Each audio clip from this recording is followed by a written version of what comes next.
This is the Defenders podcast on TV Podcast Industries. This time we're talking about What If Season 1. Wrapping it up. Oh, we're in a pub. I know this place. The pub facade was my idea. I read about it in your biography. I hope you like it. Over here, Mimi. Can I get a beer?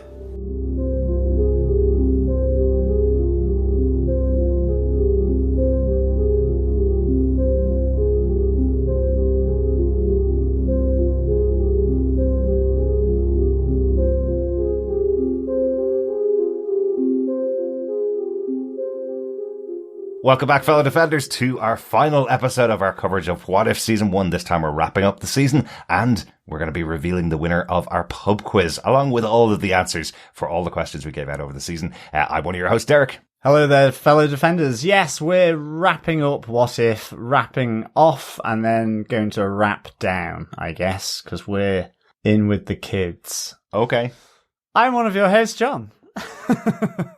I'm questioning... Was John ever cool?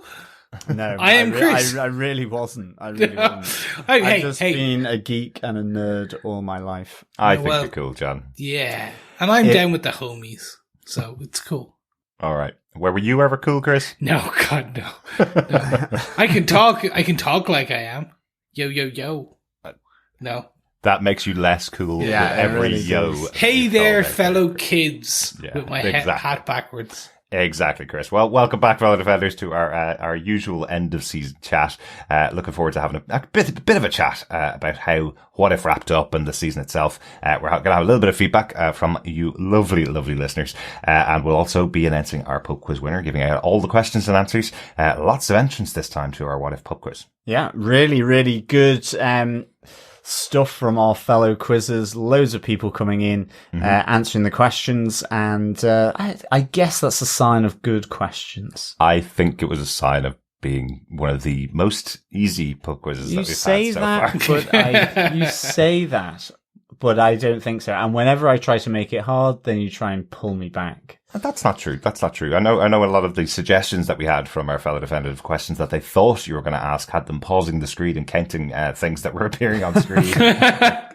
Bits of dialogues, that they say it more than once in the episode, that kind of stuff. So people do expect them to be a little bit harder. So yes, great to get loads of entrants in. We'll talk about that later on as we get through the episode. Just to mention up front, this is obviously the final episode of What If. We will be moving into another Marvel show next month in November with Hawkeye. That will be coming out on the main feed on tvpodcastindustries.com. You'll get all of the podcasts that we cover if you subscribe to the podcast through TV Podcast Industries on any of your favorite podcast players, or you can go over to our website at tvpodcastindustries.com and choose any one of the 46 shows that we've covered on our podcast. And we'll talk a little bit more about the other stuff coming up for the rest of the year as well later on. And another reminder for you, if you do want to get in contact with us about any of the shows that we've covered or any of the future shows, you can email us to feedback@tvpodcastindustries.com. Let's get into discussion about What If Season 1. Once again, to mention for the final time, the executive producers for the show, Bryan Andrews, AC Bradley and Brand Winderbaum, with Kevin Feige overseeing the whole lot of it. Head writer for the show was AC Bradley as well. Let's start off with our big question about the season. And let's turn it into a what if question. What if you had a favourite episode? There were 9 episodes this season. Which episode was your favourite? Chris, how about you go first? I jokingly say it's an easy one for me. I really enjoyed Zombies. Looking back on it, based on who we got, what we got, the types of the activity we got. Yeah. But it was very lighthearted. Theoretically, my favourite probably, it's Zombies and it's a Sorcerer Supreme, Strange Supreme. It is those two. Because they are, one is one of the most dark and the other is, well, Marvel Zombies. And that's something I've loved in the comic books for years. Yeah. So it's a tough tie there. If I have to, I'd go dark just because my current mental attitude. But I got Spidey in Marvel Zombies. So, help me. Excellent. How about yourself, John? Any particular standout for you of all the episodes, all 9 episodes? Well, surprise, surprise. No, it's Doctor Strange, and if he lost his heart instead of his hands. I just really really liked it. So same reason as Chris. Mm-hmm. I really kind of like the darkness of it, really, and in a strange sense, no pun intended. Definitely a pun intended.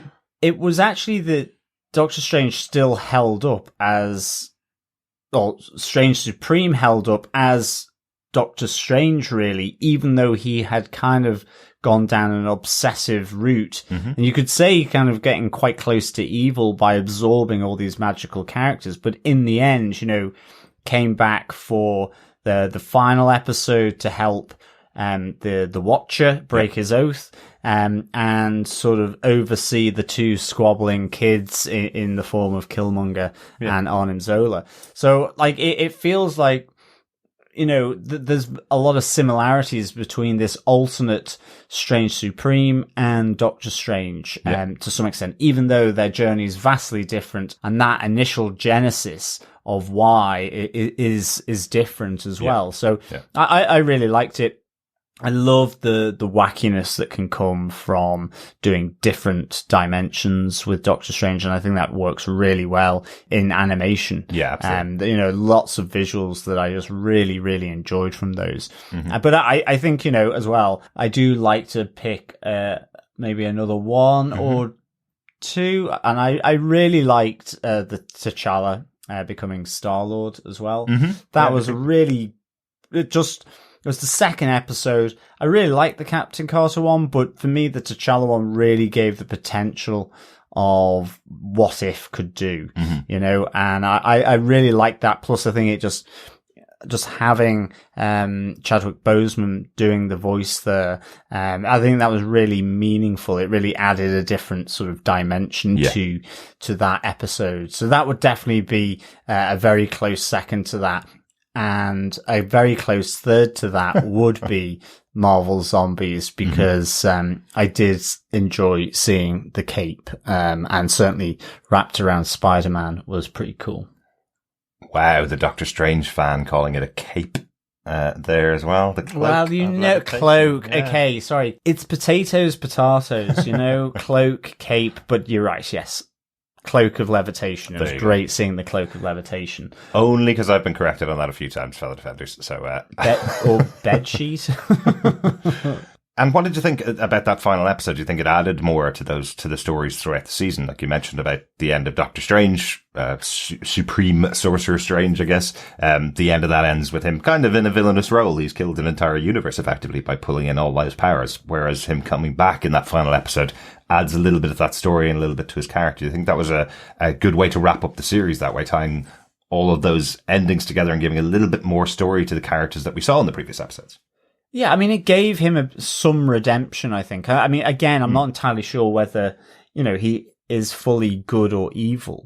But he's an heroic side in the final episode. He is heroic. And again, with Doctor Strange and Strange Supreme, he is doing things out of arrogance, the arrogance that he can bring Christine back to life without any consequences for the world, and in fact, it has consequences for the universe, in terms of the types of spells, incantations, and magic that he's trying to use here. There's always that great thing. Magic has a price in the Marvel world, and the price of absorbing all those magical beings, using the magic, incanting the spell, was that it effectively collapsed the entire universe and didn't bring Christine back either. And in a smaller way, it's his arrogance to go to Kamar-Taj. It's not to become Sorcerer Supreme. It's simply to get his hands back so he can still be this world-renowned, very rich, very capable surgeon.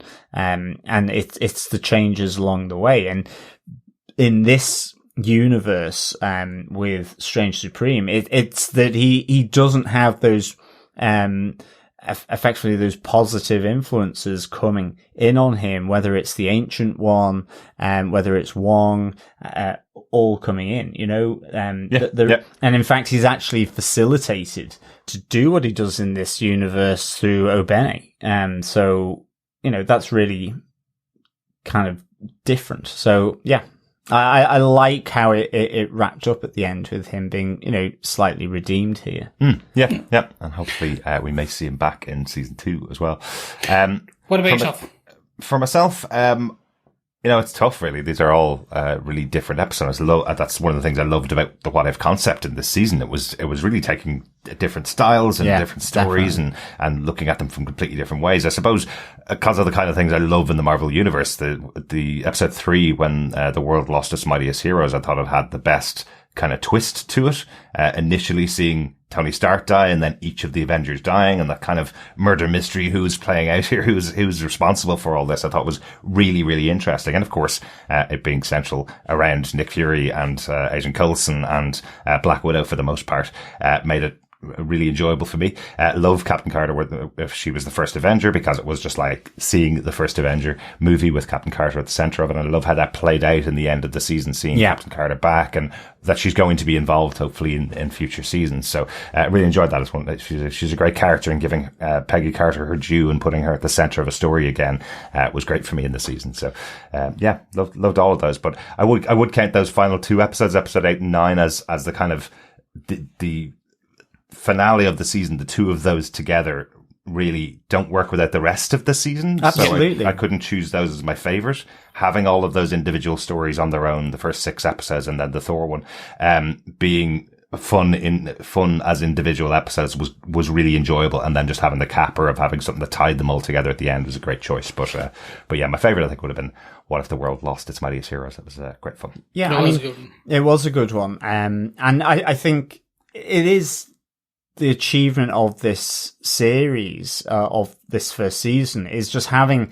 the loveliness of that episodic single story, standalone from episode to episode, which does have threads coming and that get pulled in those last 2, and bringing it to a whole. So it's not all just disconnected, but dare I say it, MCU connected, in the end. But I liked them going through the episodic stuff like yourself. You couldn't do episode 3, The World Lost Its Mightiest Heroes, in a sense, if it was all connected, even though they even tied that in at the end, which we caught very late in the day. We did. But, that is probably the most standalone story, actually, of this series, just because it only features, as a place where Natasha is able to go from after fighting Ultron and separating the stones. So I think that was really, really neatly played throughout this series. Absolutely. And also, obviously we will mention it. Great to have the amount of cast back from the MCU that we had for the show, and the voice actors they had additionally on the show were great. I do wonder if that means in season 2 we'll get less and less of these phase 1 to 4 or phase 1 to 3 actors coming back to reprise their roles from the movies, and we're going to see more of some of the more recent actors, which I think we'll talk about later on. But just great to see hear a lot of those voices that we haven't heard in the past. Even people like Stanley Tucci coming back and Toby Jones coming back for those minor roles that they would have had in the movies, and coming back and playing them in this animated show was great fun. The one for me, and I looking back as we've discussed it here now, I still stand by what my favorites were. The most impactful, I think, is still the first Captain Carter. Right. You could argue that it is the most unique in that on the other ones, aside from the zombies, it is also the one that could possibly become something more. Haley Atwell as Captain Carter, as Agent Carter, always had including ourselves, a groundswell of support as Agent Carter, and this kind of a vein of support and comic book lovers and character lovers across the MCU ever since essentially the first Avenger and beyond into her own shows.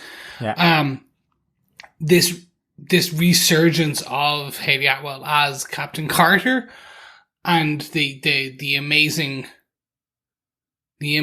work she did, lending her voice to this, really has, in my own opinion, kind of reingratiated Carter into the MCU again. Mm-hmm.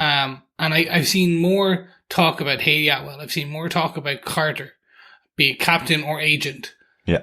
in the since that episode than I have majority of the others. Outside of Doctor Strange and everyone thinking that Strange Supreme is the Doctor in the new Spider-Man film, which I don't lend credence to, but I don't outside of that, Yeah. she is now I think the biggest, I want to say star, but it's not star, the linchpin, I think, that potentially could, if they were to do a live action version of a What If of some kind, I can see that happening. Or if Agent Carter was to get her own Guardians of the Multiverse spin-off outside of What If, she would be the connecting character, and I could see her becoming the main kind of central character, central thread, and the whole shebang beyond there. Absolutely, and we know, having covered the first 2 seasons of the show while it was on air, and we know those fans really well. There's people that absolutely love Captain Carter and absolutely loved Agent Carter at the time, and they have only grown in size over the years since that show ended. And I think them being shown this other path for Peggy Carter was great fun. So they all kind of rally round as well, like ourselves. That's why we loved it so much. Anything else on what we did see in season 1 that you want to talk about that we haven't talked about yet? I want to take one piece, and I know Derek will so slightly go back and forth on this. What I found was that some of the endings, so we talked about, okay, so the premise of the What If comic books were always a single changes everything, and you would always be left with a kind of like what goes beyond. They would never go beyond that initial kind of one issue, typically. Yeah.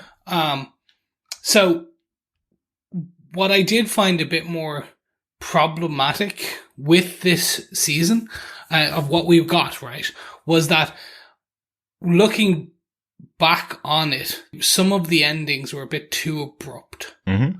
And I particularly think of, like, say, the Killmonger episode. That is the one that kind of really stands out. Or, unfortunately, the Thor episode, just as it is, because then the next one we got the Watcher fight. So it still left that Thor episode with this very abrupt ending.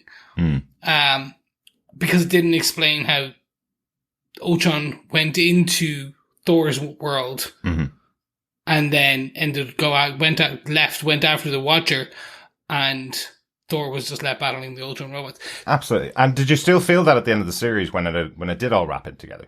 I did, because I think it was just what they need to do going into season 2 is take a bit more of a thread from the comic book, which is you can still have those abrupt endings, but you need to close the story a bit in a bit more of a kind of soft round edge, where you can still the Killmonger one essentially just cut almost like fade to black. Yeah. But it wasn't a fade to black, it was a hard cut to black. Yeah. And that was where I found that a few of these episodes kind of did that. Yeah, I'd agree with that. And I know with interviews with the showrunners for the show, they effectively said they had the amount of time they had to make the episodes, and there are some things that couldn't be put into the episodes, some things that couldn't fit into the time that they had available to them.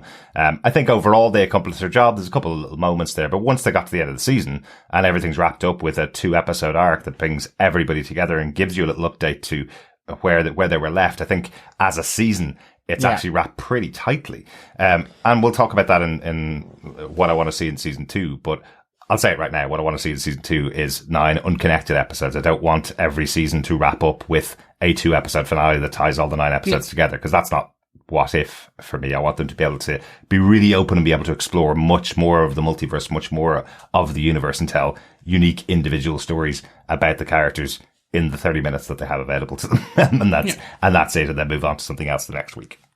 So. And look, that's fair. I think, yes, we got a nicer, rounder edge on the last 2, and that kind of, as a season. Mm-hmm. Yeah. It was just the decision to do some of more of those hard cuts. And again, animation is hard. Making films, TV shows, entertainment is hard. Absolutely. Doing it during a global pandemic where everyone's working from home and broadband issues, blah, blah, blah, all that only intensifies it. And I think that's, we do know even like a lot of WandaVision was coming right down to the wire. It wasn't like, when they were doing WandaVision, they were sending, it was even Loki as well. They were sending them in like 2 weeks before it was due to air. They were doing the final cut on it. Mm-hmm. Yeah, exactly. I also think it, as you say, there's all those challenges, but there is a real challenge and skill to short form writing. And, I think that's really important to acknowledge in this, is that, like with episode 1 with Captain Carter, I mean, they effectively took a 2-hour movie, changed the premise of it, and distilled the key parts whilst adding in slightly additional elements to it within 30 minutes, give or take. Yeah. And that is like a skill of writing. And, I guess, as they said, they were given the time that they were given. So, with the Killmonger episode, it was, as it stands alone, a little abrupt. I think we all said it could have done with, maybe an extra 5 minutes or something. But yeah, I think ultimately, their short form of writing was that they connected it into the short form of episode 9. Episode 9, yeah. So, I think they did really well. And I don't mind that connectivity so much if they do that in season 2, but I certainly like the episodic disconnected feeling of the episodes, and I think that works well for the short form of the episodes. And if you are connecting them, it really is with such a light touch, whether it's the tentacles of Captain Carter in episode 1 to Doctor Strange, whether it's, the wrap up that we see at the start of episode 9 around things like episode 7 with Thor or episode 6 with Killmonger. So I thought they did really well. Yeah, speaking of really well, we think they did well. What do we think? What was missing? So let's move on to our next point. What if there had been more? Is there anything that you would have loved to have seen? And Derek, I'm going to throw it to you first because I'm pretty sure I know what you want. Hey, look, we have a season 2. There's so many things to explore, but I think that the opportunity that's missed when a Marvel TV show like this doesn't at least acknowledge the TV shows that are in the MCU, things like Agents of S.H.I.E.L.D. There's 6 seasons of that show. You have the character there. You have Clark Gregg coming on to voice him as well. And to diss it and to completely ignore it, that a little bit annoying. I just would have loved to have seen them incorporate that a little bit, bring in some of the other actors, doing some voice roles just as Agents of S.H.I.E.L.D. to incorporate them back into the universe. So the first opportunity, the only opportunity they've ever had to do this in animated form. So I would have loved to have seen them just have that. And I know the constant argument from Kevin Feige is that he doesn't want people to have to go out and watch 6 seasons of a show to understand a reference. But hey, you stuck Howard the Duck in 5 of your movies and hardly anybody knows that character at all. And you stuck him in What If, all he is a walking, talking duck. I think you could probably get away with referencing 1 or 2 of the TV shows in this first season of What If. And especially because you had Clark Gregg in there. That's my only thing I would love to have seen. But so much more to explore in season 2. You never know what'll come. They very much could have just done the season 1. So you don't even need to go into the whole Quake or the Inhumans or any of that.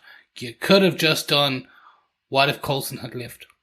That's an interest. That's one I would have gone, ooh, interesting. Let's see where you go with that. I agree. I think it would have been great to have seen some little elements from Agent Carter and from Agents of S.H.I.E.L.D. As you say, certainly given those characters in this series. Yeah.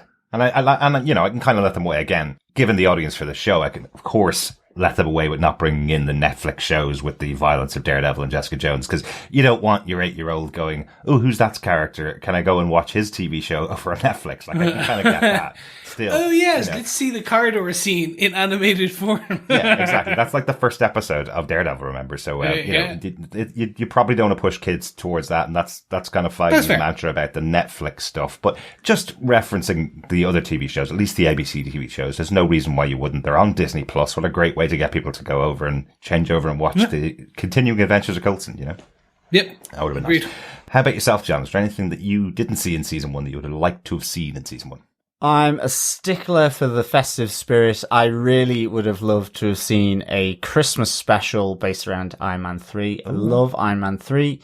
It would have had little AIM bots probably coming through. And I just think that could have been quite a nice little touch to have an alternative Christmas or festive MCU element in this as well. You know, they took the humor or lack of, if you are Derek, from Thor Ragnarok. So, you know, and pulled that into here. And I loved the sensibilities of Iron Man 3. You know, it was really underrated movie. Yeah. Just really good. And even with Trevor, I love the fact that they messed with Marvel fans, including myself, with the leader of the Ten Rings, with Trevor. I just thought it was a real nice sort of just silly, funny element to it. And I really like Trevor. I just love that storyline, how it's kind of just so...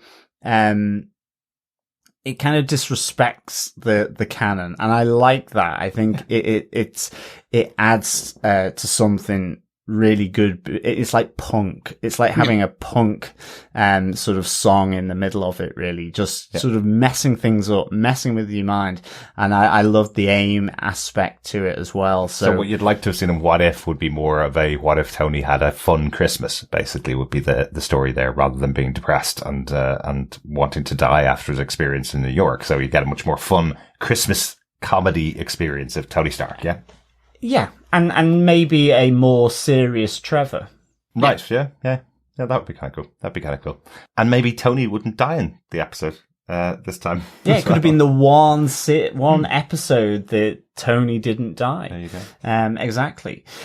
There's just one other little thing which would have been kind of interesting, given the Doctor Strange episode, because in the original movie, the original Watcher at the New York Sanctum is Daniel Drum, which is all related to Brother Voodoo. And I kind of would have liked something pulled into What If around that. I mean, somebody else was the Sorcerer Supreme kind of thing. Yeah. Well, possibly. I mean, they've done that, and not even going that far, to be honest. But just, I mean, the way the story went with episode 4.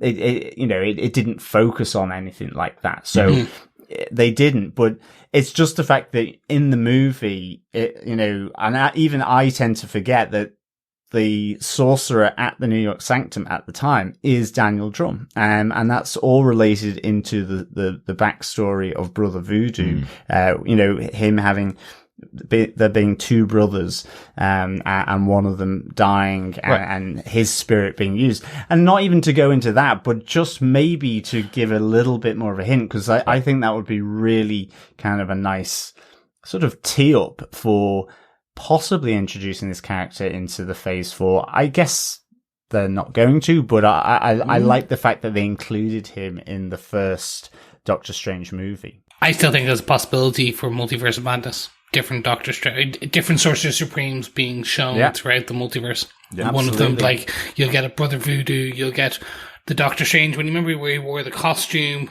the full Loki, all that type of thing. Yeah, so that's just an element of change on episode 4. But I mean, I'm happy enough that it didn't.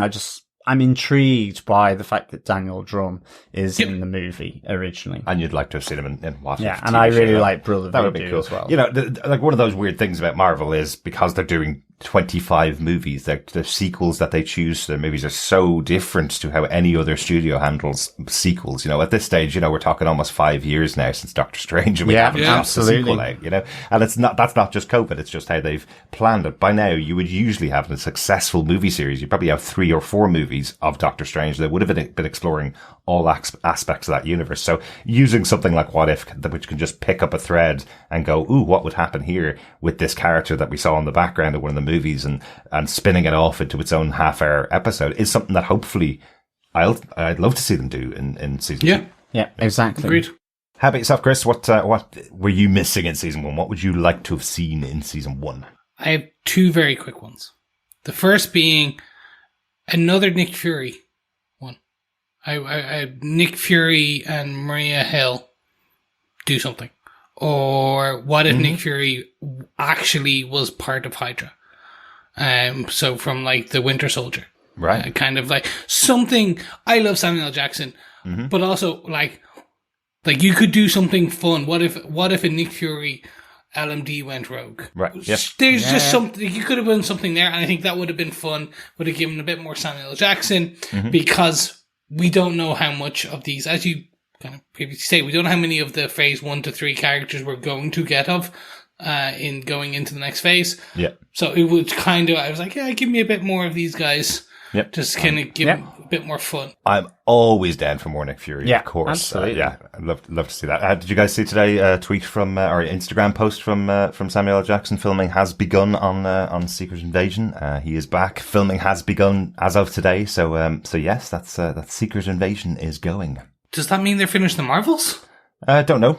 No idea. One's the TV show that's coming out on Disney Plus in the future, and Marvel's is the new movie coming out. So I don't know whether the filming schedules cross over, or whether, we did see him show his eye patch and his goatee, showing that he was filming the Marvels. That was a couple of months ago, but we don't know how central he is in that movie. There may just be a short scene with him in there, but this is his TV show centering on Nick Fury. So really cool to see that's coming up.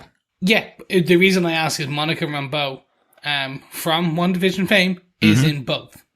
She plays a central figure in both of the Marvel's film and as potentially Spectrum.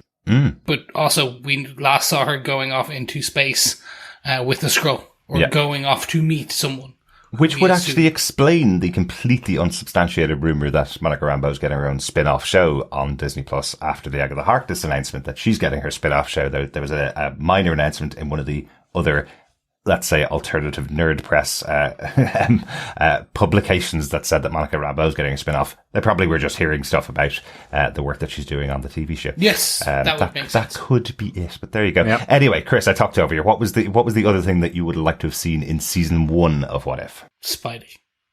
More Basically. Spidey. More Spidey. More That Spidey. was that. You actually said this when we were talking, and I'm going to give credit to you. There is a famous What If that actually turned into multiple other things, which is essentially what if Spider-Man became Man-Spider. Right. Don't credit me with that, Chris. That was the makers of the show said that they brought that as an idea to Kevin Feige, and he said he put the kibosh on it and said he wasn't going to do it because there was too much horror elements. Oh, yeah. Okay. So I didn't come up with that one. Nuts. Yeah, I would have loved to seen something like that. A more Spidey, but also, yes, like if we got a dark one like Doctor Strange, why not a dark one like body horror as of where Spider-Man goes laying eggs and eating like flies and Ant-Man and things. It would have been good. It could have... There was a little bit of body horror in the Doctor Strange one when he Exactly. sort of manifested all the creatures. Yep. So... I just think more something like that. Or like, what if Mysterio had won? Or what if Spider-Man lost to the Vulture? Vulture had got all the Stark tech. Coming Happy would have been fired. You could have gone down that whole route. Yeah. And that's just, again, everyone knows it. Everyone who listens to our podcast know I have a deep love and appreciation of all things Spidey. I think that could have been, you could have done something, but that being said, there is always season 2. Well, exactly. That's why I was wondering about this question now about what was kind of missing, or what would you like to see more of within season 1. I know for me with Spidey, because of how teased we were with Spidey and the cloak of levitation around his neck, I was expecting much more, especially when we saw the title of Spider-Man Zombie Hunter, which he doesn't really do too much of in the season. He does explain what zombies are, and he gives that whole intro to Banner about what this zombie universe is, but he's not really a zombie hunter in the show, and I would love to have seen a bit more of that in the episodes. I was kind of expecting that the whole way throughout Marvel Zombies, that or What If Zombies, that we'd see Peter Parker as a zombie hunter, and then it turned out to be a little bit of a gag as to why the cloak was wrapping itself around Peter Parker. But there you go. I think that's it for the kind of things that we haven't seen in season 1. let's go on to our final point about what if, which is what if we knew what was happening in season 2? And this is just simply coming from the fact there was an interview in Screen Rant this week with AC Bradley and Bryan Andrews, the showrunners, we'll call them, for the show, the executive producers, where they gave some kind of tidbits about what will be happening in season 2. AC Bradley says, we get to play a bit more with Phase 4 in those parts of the MCU multiverse, so hopefully you'll be seeing some Shang-Chi characters, some Black Widow characters, maybe an Eternal or two will pop up. As for revisiting our Season 1 heroes, I love Peggy Carter, and our post-credit scene was kind of a promise. Hopefully a promise that her story will continue in different ways. We'll be focusing on different characters, new heroes, new stories. For me, the fun of What If isn't just the spectacle and the thrills, it's taking these iconic characters, both the ones we've grown up with and the ones we're just meeting thanks to the movies, and showing different sides of who they are, showing who is the human behind the iconic silhouette. For me, everything starts with character. The only reason people love seeing a giant Ultron fighting a wizard and a zombie is because we know their stories and we're invested. Yeah, and then what we had Bryan Andrews saying, true, I mean, just seeing Nat and Peggy interact in the finale is amazing. Or that scene with Nat and Clint, Jeremy Renner, in the penultimate episode interacting. There are certain combinations where you just love seeing people together. You just love seeing the conversation. It's that emotion that gets you invested, so that all that big whoosh bang stuff, you're free to jump out of your chair and go, yeah, because you have context. If it's just all that other stuff with no connectivity, then it doesn't have any meaning. You gotta have both. So some interesting ideas there about what we could be seeing in season 2. I also confirmed in the same interview, just in case we haven't said it before, definitely confirmed in that interview that 10th episode of the season was absolutely the story of what happened with in the battle against Thanos. That Gamora won. She's called the killer of Thanos in episode 9 of this season of What If. So we will see that episode. It is being finished off at the moment and will be part of season 2. So that will definitely be part of it. Anything there that pops up to your attention? I was kind of intrigued that we're moving to Phase 4, so we're kind of skipping over a lot of the other stuff that we've seen to bring in characters from Shang-Chi and from Black Widow and the Eternals, which is only just coming up now. So you'd expect that they're only pretty much working on it at the moment, I guess. Yeah, exactly. I mean, I think there's certainly a long plan here. Mm-hmm. And so with Shang-Chi, with the Black Widow movie and the Eternals, I guess, that the concept at least has been around for a bit longer for the guys here and the team doing What If have been able to, look at. And of course, with Kevin Feige as an executive producer giving that sort of higher level direction, I guess it makes sense. I certainly, I'm so glad they have talked about the promise of Peggy Carter for season 2, because with that post-credit scene, you definitely feel that can jump off really nicely, and keeping Natasha Romanoff there with that relationship as well. Yeah. So that's really good. I know it's not what was read out here. I know you just added it in after Chris had finished mentioning what Bryan Andrews said, but I will be intrigued to see, will the Gamora episode be a standalone? I guess they all will be, like we've been discussing, but will that mean that these are all just standalone, that they're not going to connect like in season 1? Because otherwise, that would be quite intriguing to see how they connect it into something from Phase 4, or it could just be a very standalone, say a bit more like episode 3 from this season with the Avengers episode with Nick Fury. Now, it is a bit of a problem, obviously, because we saw that scene with Gamora and Tony Stark after the battle with Thanos, where they beat Thanos. So we kind of know what happens in the episode. So that's kind of a little bit unfortunate about when they put out the episode. You'll kind of know where it is, but that's the end of Endgame, and we're going into Phase 4 now, which is just after Endgame, or around the same time as Endgame. Yeah. So technically speaking, those characters, if they were to cross over, would be very close to each other. But that said, you did have Peggy Carter coming in from her storyline at the start of, the first Avenger time, joining up with characters from later on in the universe. So if they're to cross them all over, and they were specifically asked the question, and of course their answer was, we can't tell you anything about whether there will be an ending where this all ties up together in season 2. They've set it here in the first season. As I said, I'm perfectly happy to have another 20 episodes of the show and there's no connection between them at all. That would be my real want for season 2 would be explore the universe, explore the multiverse. And maybe the Watcher storyline can have a connection feeding through that whole bit where he's on trial or he's being attacked by other Watchers, but leave those individual universe stories separate and have maybe a little kind of tag into every episode of what the Watcher's experience is outside of all those universes. I don't think they need to tie everybody in and bring them all into another superhero battle at the end of the season. That's a good point, actually. I would love to see the consequences for the Watcher in season 2, or for the Watcher just to get that standalone episode of effectively the fallout from season 1. Yeah, I think that would be really good. Yeah, for the character. Yeah, I agree. I would be very happy with standalone. I don't think they're going to do it.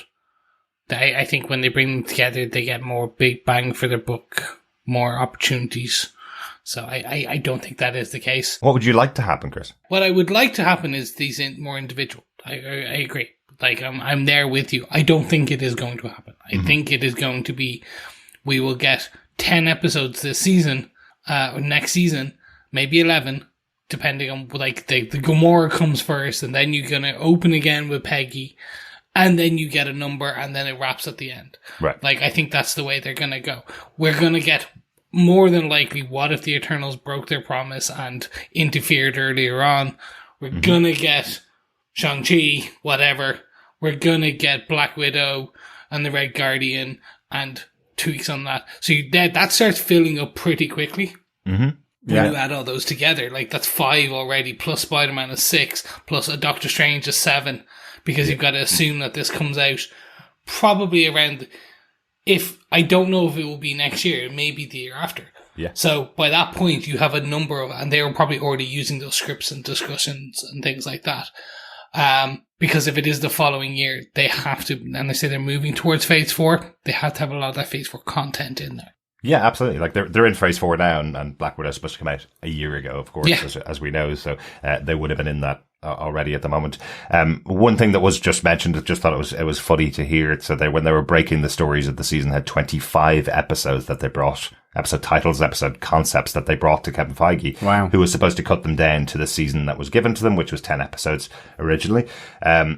They've made this decision for the half-hour shows on Disney Plus that all of them are going to be 9 episodes. So that's, I think, another part of the reason why they cut off 1 episode from the season. But he couldn't cut it down further from 15 episodes, which is why they've got a season 2. So effectively, they went in with 25. He came up and said, those 15 are great ideas. I'd love to see all of those. You've effectively got 2 season splits there, right? Yeah. And one of them is 9 episodes in that first season, and then the rest are going into the second season. I think that's really interesting, because the concept of what if can be such a complex concept. We're dropping into a universe, we're telling this story that's completely different from anything people have seen, and here's 15 different versions of that, or 25 different versions of that, or 100 different versions of that. You know, they said they were breaking it down from that, and that's all they brought into Kevin Feige was just the 25. So, I love that he had that kind of oversight. That's great. So, yeah, I think that's fantastic. I'm very curious to see where it all goes. I think now they are more and more getting the world used to, the greater public, the greater Marvel Cinematic Universe public, getting used to the idea of what a multiverse is, what are alternative universes, and how things, like the premise. The premise is tough. It's sometimes hard to get your head around, especially if you're coming in not understanding the background of comics.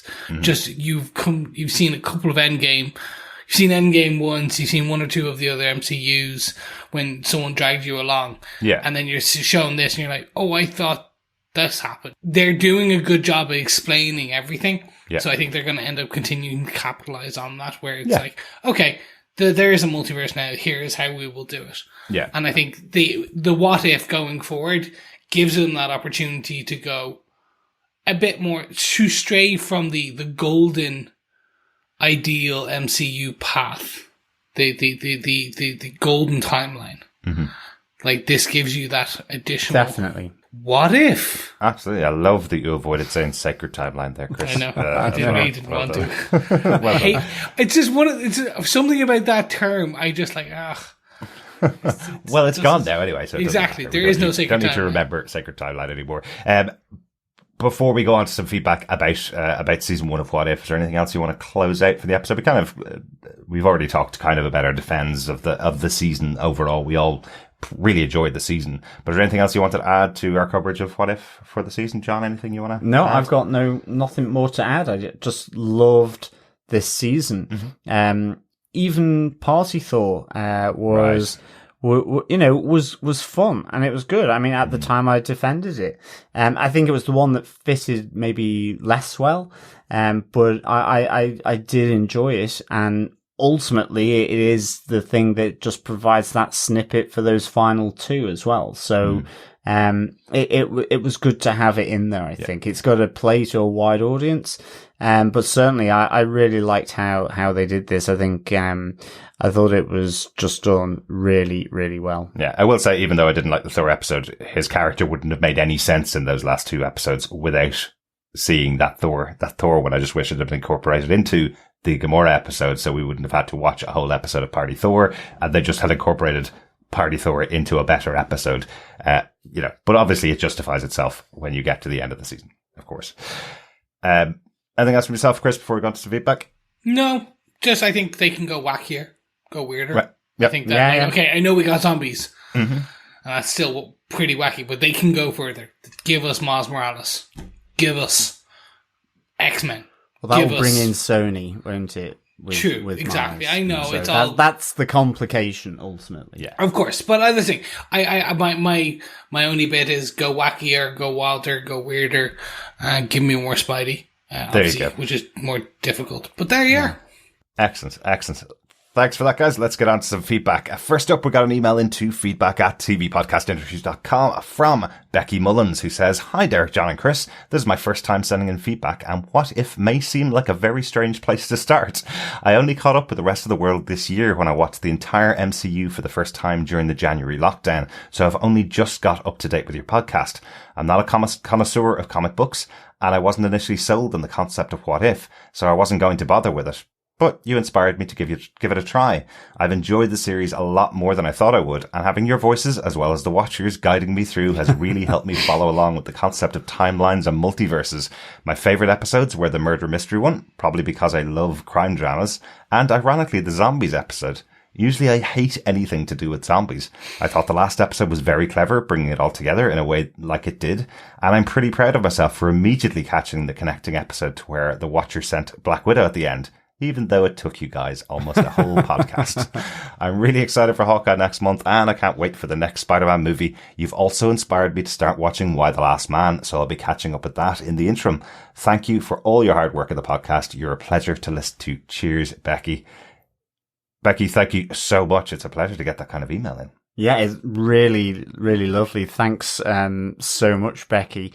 And certainly sort of going from 0 to 100% on the MCU during the January lockdown, that is some feat as well. I mean, I know we're all locked down and we can't do other things that we would normally have done in our daily life, but that's a great, I think that's a really good way of spending it, is to go to something that you hadn't looked at before and to go full on and take it warts and all, whether you like some movies or not, and just get into it. So, absolute props, for doing that little movie marathon. Little, for 25 sure. movies. No, exactly. I was being ironic. That's what you and your wife did, Chris, wasn't it? Yep, we did. It's a great thing to do, during the lockdown. What else were we to do? Becky, all I can say is one of us. Absolutely. We're very happy to have you being one of us. Welcome aboard, fellow Defender. There Yes, you go. exactly. Love to see what your thoughts are on Y: The Last Man, so please send in feedback for that. And yeah, I'm right there with you. Very excited for Hawkeye. We have just found out, and obviously Spider-Man, but we've just found out that we are getting 2 Hawkeye episodes on day 1. That's all the Hawkeye you need. You get Absolutely. 2 Hawkeyes and 2 Hawkeye episodes. What more do you want, people? Yeah. 6-episode season. Great We were all stuff. trying to work out how they would manage the schedule of it, because the Book of Boba Fett is coming out at Christmas. So That's how they're managing it, putting 2 episodes out on day one and 1 episode a week after that. Yeah, so they'll basically, I think that means the last episode of Hawkeye comes out the same day as Book of Boba Fett. Is that right? Same week. Oh yes, of course, because the Star Wars shows come out on Fridays and Marvel shows come out on Wednesdays. There you go. There we go. What a great way to do it. There you go. Yes, we're all excited too, Becky. Thanks so much once again to you. Let's get over to another email. Yes, thanks, Becky. Our other email came in from Jerry. Jerry says, "Hey guys, I thought the first season of What If was great. My only dislike is Party Thor. Yes, I'm a big party pooper. Go, Jerry. There is no way he is worthy to carry that hammer. I repeat again, I'm a party pooper.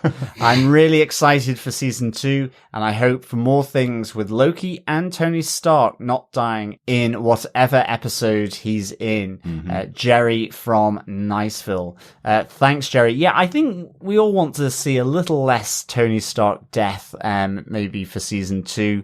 And yeah, Loki would be really good given his own TV series as well. Yeah. And feeding into the next phase of the MCU for sure. It feels like it could kind of cement some of those Disney Plus TV shows if you put them into the What If universe now, wouldn't it? Yeah. It feels like if you did a little bit of, what if the TVA hadn't caught Loki, and just did that journey from that moment at the start, how that series kicked off effectively, those kind of things to kind of nail them a bit more into the MCU, and those options are available. They're on the table now. Thanks very much for that, Jerry. Thank you so much, Jerry. Now let's head on over to Facebook, where we have a bit of feedback from Deanna de Bryan Maskell, who said, "I love how this whole series and this episode really leaned into the awesomeness of Marvel women. I could watch a Captain Carter and Black Widow team up all day. I am disappointed with their treatment of my girl Gamora, though. I am all in on the Guardians of the Multiverse, from the teen cute meet montage to the awkward drink speech to the awesome fight sequences. I would hate to say goodbye to the grown-up Thor of our sacred timeline, but I did enjoy Party Thor during this episode. So many screams. I love the battle cry. In the end, I also love how true to their values each of these quote-unquote heroes remain across the multiverse." Thank you so much, Deanna. I think you're probably... No, let's be honest. There are quite a few who do enjoy Party Thor. I know some people did not. Pointing fingers. But there's not a finger-pointing thing. Thor has grown up more and more in our universe, in the sacred timeline. Golden timeline. I much prefer that. It sounds better. In the golden timeline. So let's see where he does go with Thor Love and Thunder. He's also supposedly going to be turning up as well in Guardians of the Galaxy, maybe. Yeah. So we'll see how that more grown-up Thor kind of ticks along. Oh, sorry. Let me rephrase that. Thor is turning up in supposedly both obviously his own film and Guardians of the Galaxy. We don't know whether it is our Thor turning up in Guardians of the Galaxy. It could be Jane Foster. That's entirely possible. I think that the rumours about him turning up there is just because he left with the Guardians at the end of Endgame. That was his final moment that we saw him on screen in that path. Was he was on his way out of that area with the Guardians. That's why they're turning up in Love and Thunder. But unfortunately, Guardians of the Galaxy 3 isn't in production at the same time, so we don't know which way it's turning out. Excellent stuff. Thanks so much for your feedback, Deanna. Yes, thank you so much. Yeah, thanks so much, Deanna. And thanks to everybody else for sending in your feedback. If you want to send in any thoughts about the show or any of the other shows we cover, again, you can email us to feedback@tvpodcastindustries.com or pop over to our Facebook group at facebook.com/groups/tvpodcastindustries. Do you know what else people have been doing all season with our email address, feedback@tvpodcastindustries.com? Oh, I don't know. You do. They've been sending in their answers to our pub quiz questions for the season. Lots of entrants, as we said. Will we go through our questions and answers for the season and then find out who's the winner of the What If Funko Pops? I think we should before I that's squeal. like a lot of hard work. It was loads of hard work, Chris. Yes, absolutely. But let's go through it anyway. Absolutely. Let us get into the answers for the What If pub quiz. So, fellow quizzers and defenders, episode 1 question. What was the name of the Red Skull's castle? The name of the castle was Castle de Crake. Excellent. Chris, do you want to take the second one? Yes. Episode 2. What if T'Challa became a Star-Lord? Question. What folklore hero does T'Challa embody as Star-Lord? For a bonus point, what name does Yondu give this folklore hero? Mm-hmm. The answer was Robin Hood and Robin Leach for the bonus point. Excellent. Robin Hood and Robin Leach. Yes. Robin Leach, the presenter of Lifestyles of the Rich and Famous. I did not know that. There you go. Little things that we can't call Very out at good. episodes. Our episode 3 question for What If the Earth Lost Its Mightiest Heroes was, what is Agent Coulson's SHIELD login password used by Natasha Romanoff? I have to say I laughed at almost everybody that sent in their answer to this. Everybody got it right. I just enjoyed reading hashtag Steve, I heart Steve 0704. I loved reading that every time it came in. Made me laugh all the time. Just to point out, for those of us on the other side of the world, the 0704 is the 4th of July. A lot of people reading that as the 7th of April, as we would write it that way. Exactly. Over this side of the world. But yes, of course, 4th of July being the birthday of Steve Rogers. So, Yes. there you go. That makes more sense. It does. Doesn't it? Yes. People, come to the metric system. Write your dates the right way. No more Z's instead of S's. We're done here. There you go. On to question 4 from episode 4. What if Doctor Strange lost his heart instead of his hands? From what creature or animal did the misguided Doctor Strange Supreme get his cloak from? The answer to that is a beetle or a bug or an insect. Mm-hmm. Any of those are correct. Don't know the exact magical being, unfortunately. My magical knowledge from Marvel absolutely escaped me during that. Bugosaurus. How about that? The big bad Beetleborg. Beetlejuice. Well, we aren't giving out any extra points, but 2 of our pub quizzers who sent in answers to the question did provide a name that could possibly be for that bug. Very good. Could you read that, John?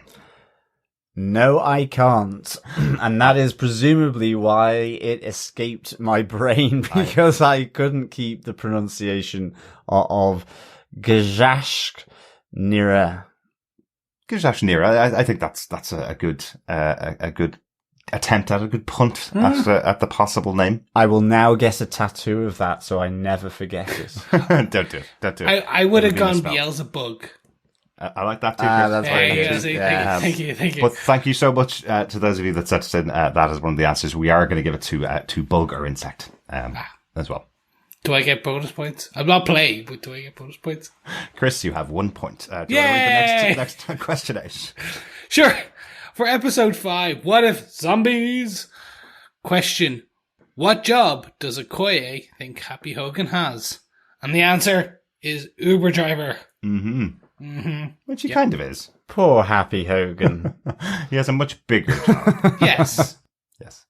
And he's, sad he's told Hogan. and told to drive Tony Stark wherever he wants him to go. So kind of a Uber driver. You could have a mashup of Marvel and WWE, and it could be Happy Hulk Hogan. There you go. I love it. What if Happy Hogan went into the ring in the 80s? Well, he did it in the 90s in Friends. So that is true. That is true. Our question on episode 6, what if Killmonger saved Tony Stark, was how much can Tony Stark spend on a slow Tuesday in Vegas? He can spend $10 million. Wow. He could spend them on me. That would be great. It certainly would be great. For episode 7, what if Thor were an only child? We gave you the question, what tattoos do Thor and Jane Foster get in Las Vegas? It was the word science with a microscope and magic with Thor's hammer. And which was which, John? Thor gets the science and the microscope, and Jane gets magic with Thor's hammer. That's because meow meow. Yes, because magic is science in Thor's world. Yes, it is. Yeah. Yes, it is. Magic is just science we don't understand. Exactly. In Thor's world. That's right. That is the quote I was supposed to be saying. It's been a long week. It has been. Moving on to the next question for episode 8. What if Ultron won? We asked you, what type of takeaway does Natasha Romanoff order from Avengers Tower? The answer is, of course, pizza with a gluten-free crust, thereby cementing that Natasha Romanoff is celiac. Yes. Who knew? Mm-hmm. Who knew? In that universe. Yeah. In all universes. Well, in that universe, definitely. And I know she was trying to confuse the Ultron bots as well. So I kind of like that as the answer to the question. Excellent stuff. Our final question for the What If pub quiz for episode 9. What if the Watcher broke his oath? Was what music-related battle cry does Thor use before attacking Ultron? And who was the original singer of that song? The answer was Viva Las Vegas, the original singer.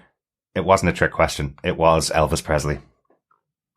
Yeah. Lots of people thinking it was a trick question, looking for the original singer. Is there somebody back in 1940 that sang Viva Las Vegas? No, it is Elvis Presley. It is the king. Viva Las Vegas. And thanks so much to everybody that entered our challenging pub quiz for What If. We have got 13 people with all correct answers, all 12 correct answers. That's fantastic. Good going, fellow quizzes. Your MCU knowledge is phenomenal. Mm-hmm. So we have Salima Kisler, Laurie Carroll, Steve Brown, Matt Murdoch, Jamie Lawton, Mr. B. Jones, AJ Ebersol, Will Walton, Suzanne Nelson, Andrew Davies, Jared Lowry, Heather Wallace, and Victor Von Doom, all with all correct for the What If pub quiz. Fantastic. That is great going from everyone there in the final draw, getting top marks, 12 out of 12, and to everyone, because even though they didn't get the full marks, it was literally one or two questions that just were stumped the panel. Yeah. Were delivered confusingly by me, maybe. who knows? But, again, really all very close together, nicely clustered.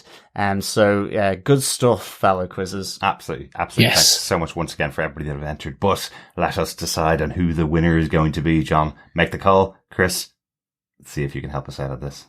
Yes, I must look now into my magical, virtual, mystical ball here and ask Christoph to ask his electronic crystal ball to whip out a number randomly from 1 to 13. Sure. Hey Google, randomly select a number between 0 and 13. Sorry, I didn't understand. Hey Google, randomly select a number between 0 and 13.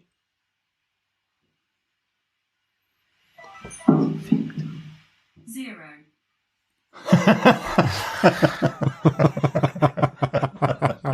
Hey Google, randomly select a number between 0 and 13.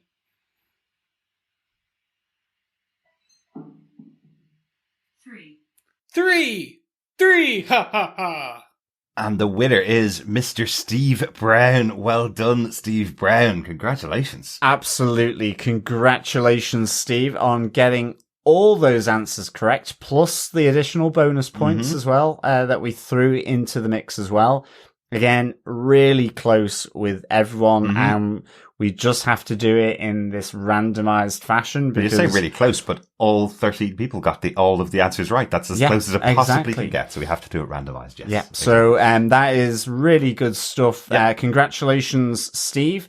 We will be in touch to see which of the Funko Pops What If collection you would like to have whizzing its way through mail to you. So congratulations, Steve, again, and to all the fellow quizzes, and Defenders for joining in this season's pub quiz. Great Absolutely. stuff. We will be back with another pub quiz for Hawkeye, I'm sure, later on in the year, when Hawkeye comes out on the 24th of November. And yeah, thanks everybody for entering. Hopefully you've enjoyed it as much as we've enjoyed putting it together as well. Yes, thank you so much to everyone, all the entrants. Congratulations to Steve. We will be back very soon. We'll be back this week for a continuation of Why the Last Man. Mm-hmm.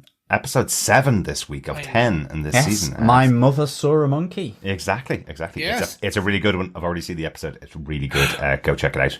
Yes. And come and join us for that coverage. Only 3 more episodes to go on that. And then we're moving in to different shows. Again, I mentioned, of course, that we're covering Hawkeye later on in the month. We will be covering Wheel of Time as well, which comes out on November 19th on Amazon Prime. Chris's choice there. I know John's been reading the books as well. I have. Enjoying the books, I am flying through the books, loving them. So I am absolutely excited for Wheel of Time from Amazon Prime. So those will be the 2 shows we'll be covering at the same time next month in November. In between Why the Last Man finishing and Hawkeye coming, we have 2 Marvel movies to cover as well. We've got Eternals and Shang-Chi and the Legend of the Ten Rings, which will be coming out, I think, 11th of November on Disney Plus Day is the announcement now that it's going to be out on 11th of November. The week after Eternals goes to the cinema, effectively. So we will be covering both of those movies pretty soon after we get done with our coverage of Why the Last Man, I think is where we're going to land with those.